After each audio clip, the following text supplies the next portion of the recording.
Acel moment când un prieten te cheamă pe afară și tu nu vrei să ieși. Alo, ce faci, frate? A, bine, uite, pe acasă, tu? Bă, și eu, dar uite, n-ai vrea tu să ieșim și noi pe afară, nu știu, așa 2-3 ore, nu știu, mergem și noi într-un bar undeva, ceva? A, bă, Gigi, chiar îmi pare foarte rău, frate, dar nu pot. Sunt prins cu o problemă, trebuie să ajut pe mama să ară cum funcționează Facebook-ul și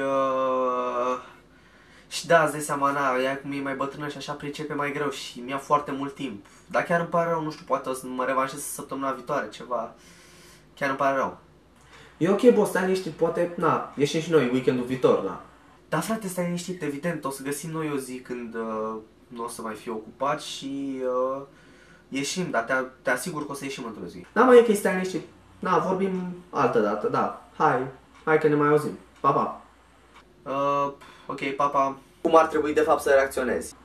Alo, frate? Ce faci? A, bine, uite, pe acasă, tu?